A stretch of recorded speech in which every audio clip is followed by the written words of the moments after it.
Mesdames et messieurs, bonjour et bienvenue dans le condensé de l'actualité. Dans le cadre des préparatifs de l'élection présidentielle du 12 avril 2026, la Commission électorale nationale autonome Sénat a publié un appel à candidature pour le recrutement des agents électoraux. Selon le communiqué officiel de l'organe chargé de l'organisation du scrutin, cette initiative fait partie de la phase préparatoire du scrutin et vise à constituer les équipes chargées de superviser toutes les étapes du processus de l'installation des bureaux de vote à la compilation des résultats. L'appel concerne 3 catégories de postes: coordonnateur d'administration ou de zone CA-CZ, assistant de coordonnateur CA-ACZ et membre de poste de vote MPV. Pour les fonctions de coordination, la Sénat cible des citoyens béninois disposant d'une solide expérience administrative ou judiciaire, notamment magistrats, greffiers, officiers de justice, administrateurs civils ou cadres de catégorie A. Les candidats à ces postes doivent compléter un formulaire d'inscription en ligne, présenter un poste d'identité nationale comportant le numéro personnel d'identification NPI et fournir une attestation de diplôme ou tout autre document officiel justifiant leur appartenance à l'une des catégories socio-professionnelles requises. Les autorités électorales soulignent que ce recrutement est une étape essentielle pour assurer la transparence et la crédibilité du scrutin présidentiel.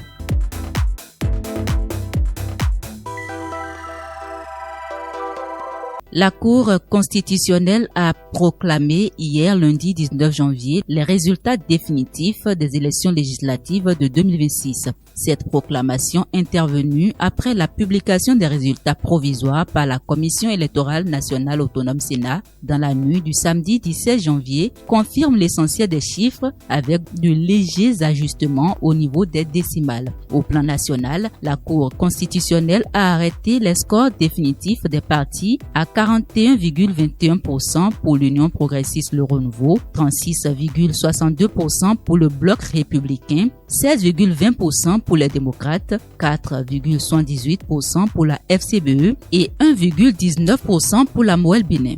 Le taux de participation définitif est fixé à 36,74%. Sur la base de ces résultats, seuls 2 partis de la mouvance présidentielle se partagent les 109 sièges de la 10e législature. L'UPR, arrivé en tête, obtient 60 sièges, tandis que le Bloc républicain en décroche 49. L'UPR renforce ainsi sa présence à l'Assemblée nationale, passant de 53 à 60 députés, alors que le Bloc républicain enregistre une progression notable de 28 à 49 élus. Malgré leurs scores respectifs, les partis Moelle Bénin, les démocrates et la FCBE n'ont pas franchi le seuil requis par le code électoral pour prétendre à la répartition des sièges à l'Assemblée nationale. Avec cette proclamation, la Cour constitutionnelle met un terme au processus électoral des élections législatives de janvier 2026, ouvrant la voie à l'installation de la nouvelle Assemblée nationale dominée par les 2 formations de la mouvance présidentielle.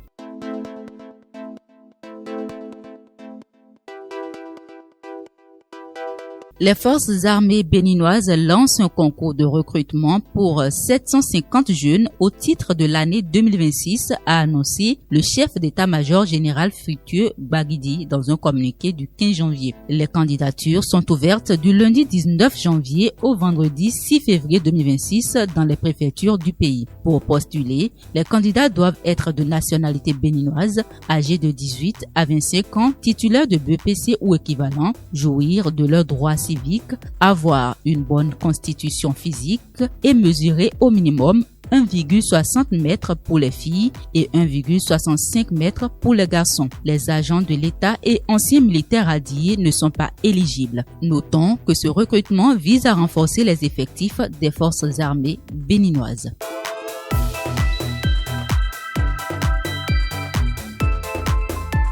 Le monde judiciaire retient également l'attention ce jour. La journaliste béninoise Angela Kpedia a été condamnée ce lundi 19 janvier 2026 par la chambre correctionnelle de la Criette à 24 mois de prison avec sursis et une amende d'1 million de francs CFA. Elle devra également verser 20 millions de francs CFA à Stevie Wallace, ancien responsable de la communication digitale de la présidence du Bénin, à titre de dommages et intérêts. Cette décision fait suite à près de 2 ans de procédure dans le cadre de l'affaire dite Psychopath Gate, dans laquelle Angela Kpedia avait accusé Stevie Wallace sur les réseaux sociaux de harcèlement et de viol. La Cour a reconnu la journaliste coupable de harcèlement via communication électronique et a ordonné la rectification de ses publications sur les réseaux sociaux.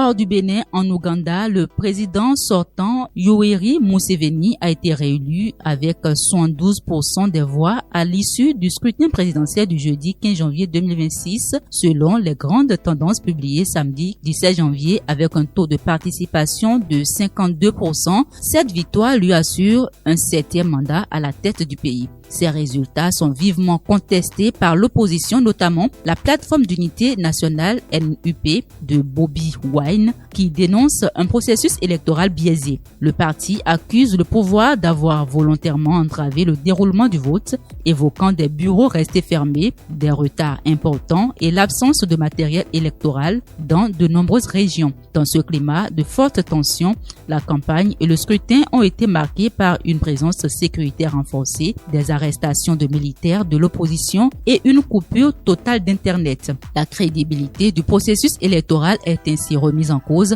alors que la communauté internationale, notamment l'ONU, exprime ses préoccupations face à un contexte de répression et d'intimidation.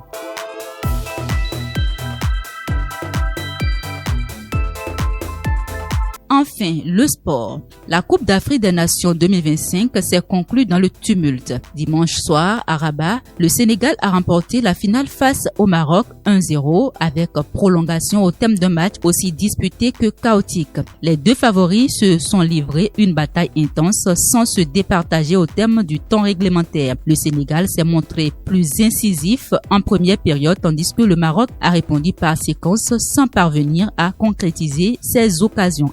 La rencontre a basculé dans la confusion dans les dernières minutes avec un but sénégalais refusé puis un penalty accordé au Maroc après intervention de la VAR, provoquant une longue interruption marquée par de vives tensions. Après ce moment de chaos, les deux équipes ont été poussées en prolongation. Plus lucides, les Sénégalais ont fini par faire la différence, inscrivant l'unique but de la rencontre pour s'imposer 1-0 et conserver leur sang-froid jusqu'au coup de sifflet final. Le Maroc, battu à domicile, quitte la compétition avec de profonds regrets, tandis que le Sénégal confirme son statut de puissance majeure du football africain. C'est la fin de ce tour d'horizon de l'actualité. Merci de votre aimable attention. Diana Tepo, je vous donne rendez-vous demain pour la revue de presse.